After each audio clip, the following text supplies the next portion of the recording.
Joined now by our business reporter, Kupano Gumbi. Kupano, good afternoon to you. After many years, many court applications, finally, ICASA is going to have the spectrum auction tomorrow. Why is this important? Absolutely. As I had mentioned earlier, even to Judu, I said delay is not denial. And I think many of our mobile operators will be very happy that this process is finally taken off, as well as business, because the intention for this high-demand spectrum is that it's going to not just increase investment in the country, but it's going to have real-life practical implications for South Africans. If we think of some of the examples, as we understand it, 5G technology is touted to be able to provide a host of services like job seekers might have a significantly reduced cost on the process of looking for a job, because you don't have to travel as far, or you don't have to spend prohibitively on mobile data in order to look for jobs. And government services as well are supposed to be really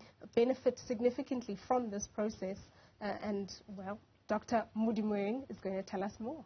Well, we're joined now by the chair of ICASA, the Independent Communication Authority of South Africa, Dr. Keabetswe Modimoeng. Dr. Modimoeng, good afternoon. I really do appreciate the time. Thank you very much indeed. I hate to start with this question, but I feel that I must. Are you absolutely sure that the auction will go ahead? You've made sure that no one is queuing up outside the urgent court. Thank you, and greetings to the viewers. We appreciate this opportunity. Indeed, it's just a matter of hours. It's been a long wait, close to 15 years.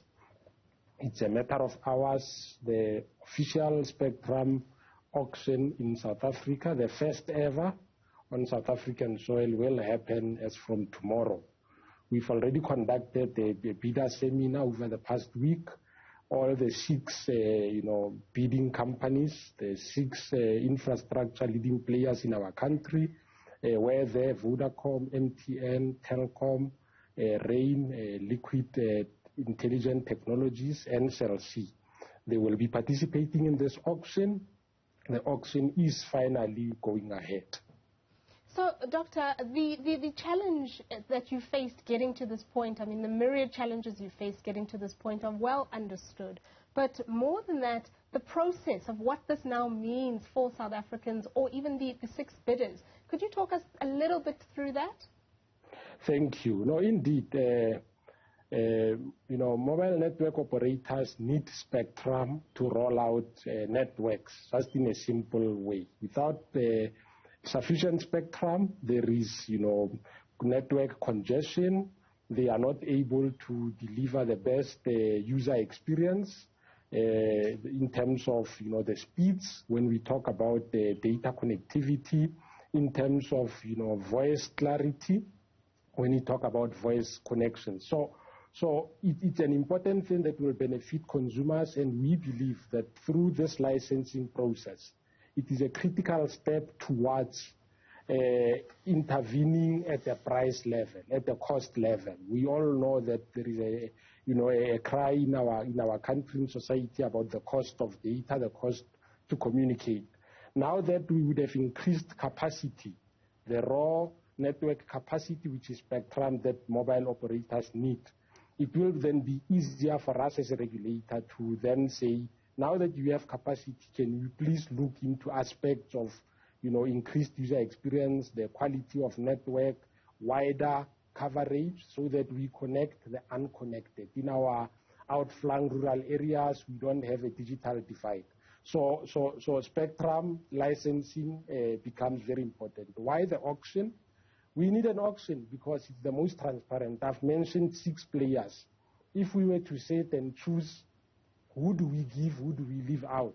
So spectrum is transparent. The auction, rather, it will go to the highest bidder.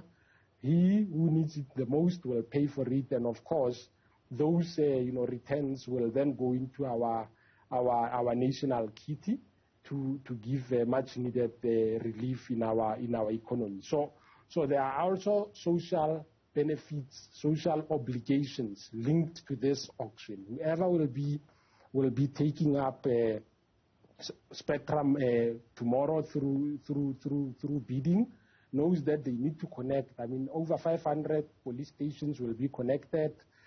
over 18,000 public schools, over 1,800 government hospitals, or almost 4,000 government clinics will be connected. This will help in terms of e-health services. This will help. COVID-19 pandemic has taught us that there is a serious connectivity divide in our country, and as part of the social obligations on this licensing regime, there will also be those benefits to society. So it is indeed a very good day. It's a good moment for us to be here. And I think, in the words of the father of our democracy, Nelson Mandela, it always seems impossible until it is done. And we really humble ourselves, and we express gratitude to the operators. We may have butted heads legally along the way, but we are in a constitutional democracy. We appreciate the fact that when people are aggrieved, institutions are aggrieved, they will approach competent courts of law to seek recourse. But where we are now, we then urge everyone that let's rally together, let's put the spirit of patriotism above everything else. Dr. Modimoeng, you say that just as a group of people who run telecoms companies with big egos are all going to try and show the world how rich they are. I would like to ask, what exactly do you get for your money? Do you get the spectrum permanently and forever? Yes, so spectrum licenses have a duration. It's a duration of, give or take about 20 years. So it's a beginning and an end.